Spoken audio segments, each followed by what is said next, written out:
This is one of the most effective traps that abusive men use to keep you stuck. Because if you feel responsible for him, you'll never leave.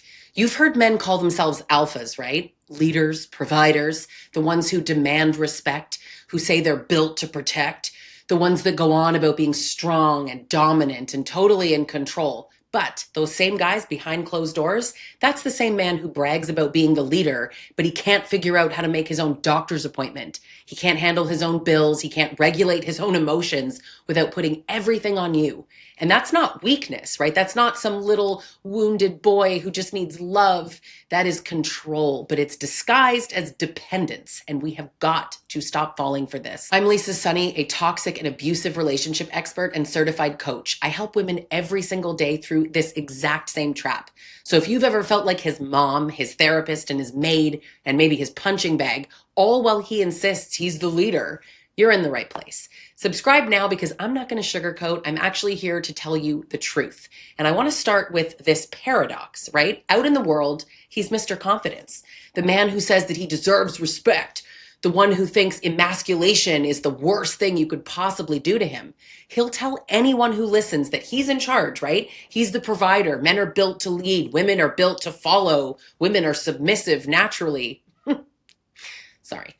But when the door closes, right? The door closes, suddenly he's helpless. He doesn't know how to do laundry. He doesn't know how to pay a bill. You're so good at that. He doesn't know how to manage his feelings without blowing up or just completely shutting down. So you step in, because if you don't, that whole house of cards, it collapses. And if you do, he'll call you controlling, right? You emasculated him.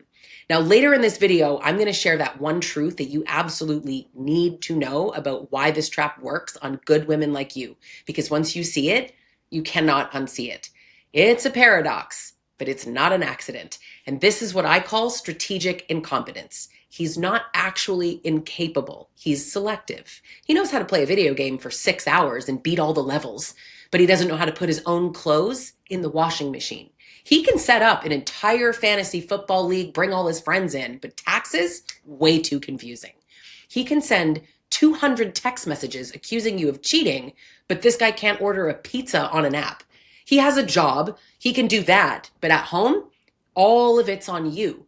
And it's not inability, it's a choice, it's manipulation. And no, not every man does this, but abusive men do. And if you're in that trap, that distinction does not make your reality any less real. So here's why it works. First, it hooks your empathy. You see him struggle, right? And you think, if I don't step up, who's going to help him? He needs help.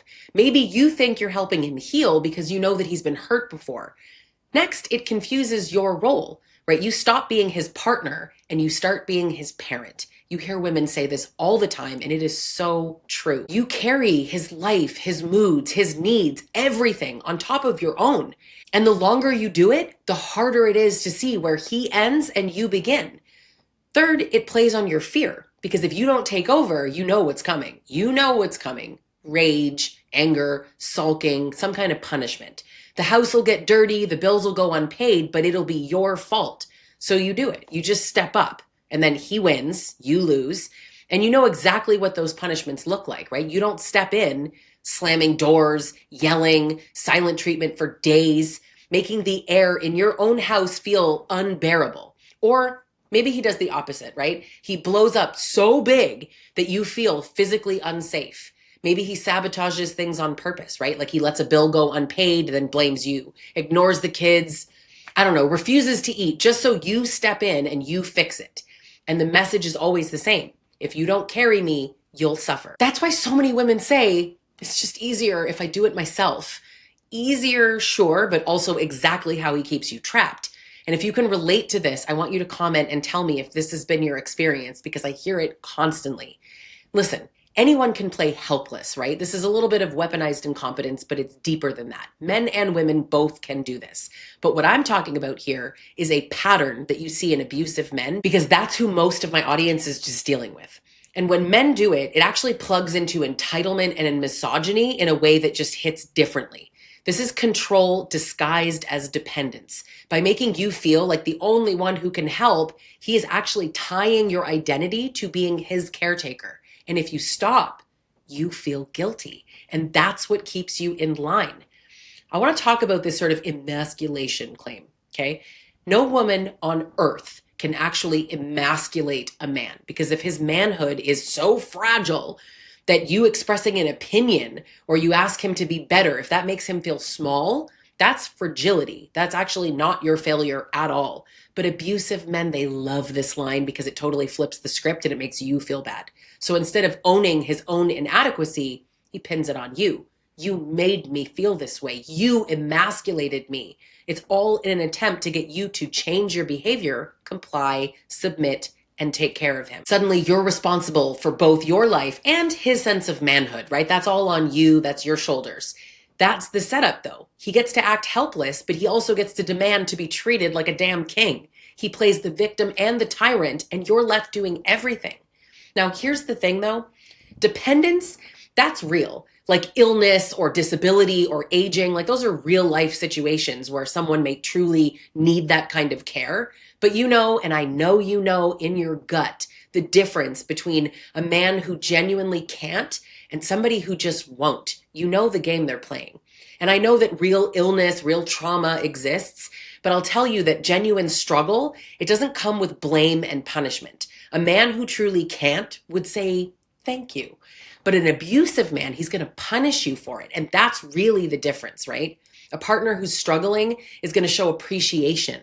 They don't weaponize your care against you. An abusive man, he turns your care into a leash around your neck.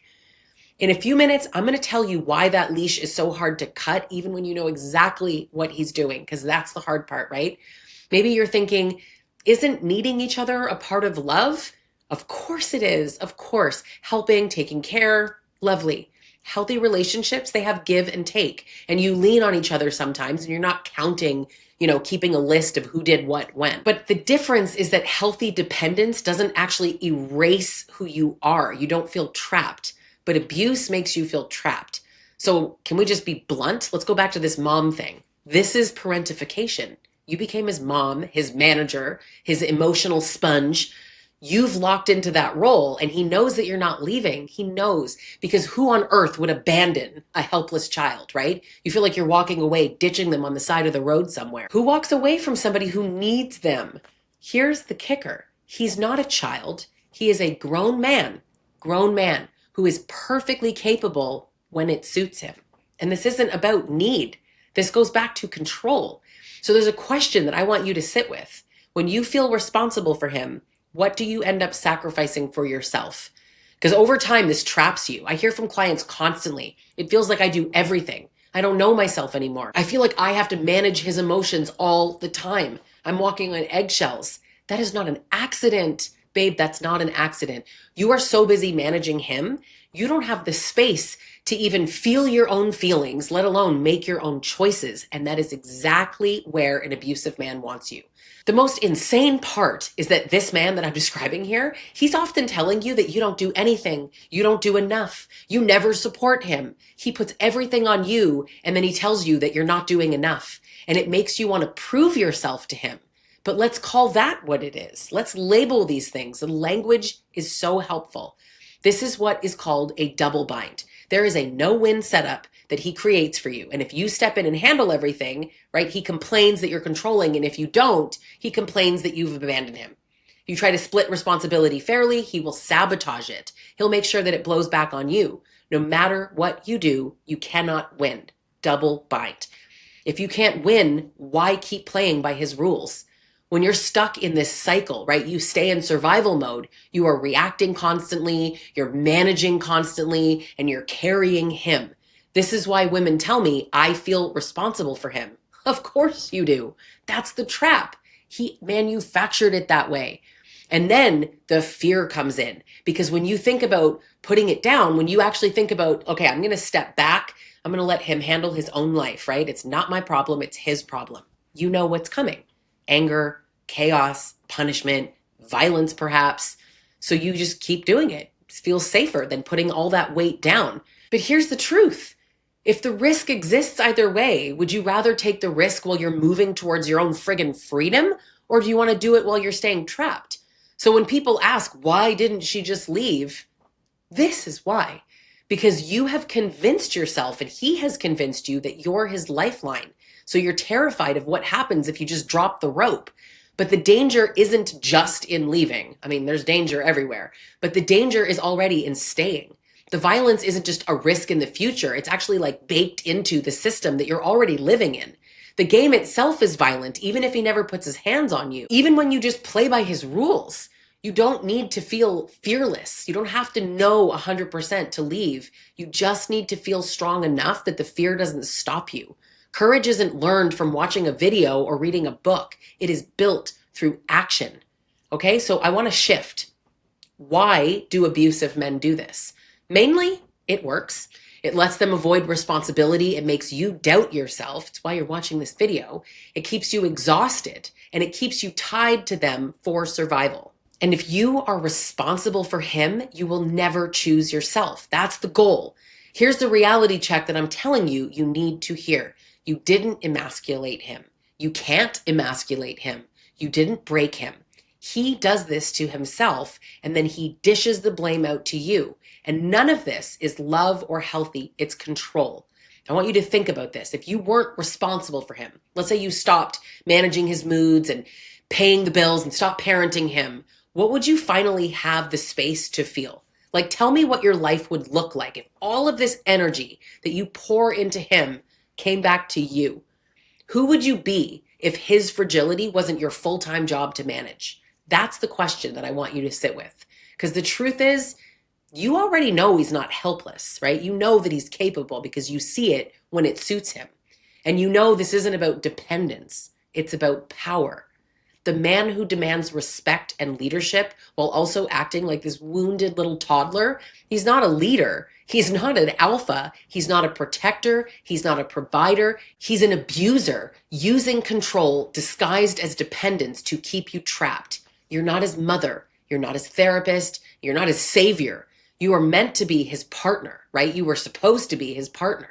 And you don't owe him your life because he refuses to manage his own. I don't care what story he's told you about why things should be this way. That's the patriarchy talking. So if this hits home for you, if you're sitting here realizing that you have been carrying a grown man like he's your child, this is exactly what I help women with in my coaching. And I don't just talk about the problem. I walk you through actually how to break free from it step by step so you can rebuild a life that's actually yours. The link is in my description to book with me. And I want you to subscribe because I make videos like this all the time that tell the truth about abuse without all the fluff. And I'd love for you to comment as well. Tell me what's one thing that you have found yourself managing for him that you know damn well he is perfectly capable of doing himself. Because once you see this trap, you can stop falling into it.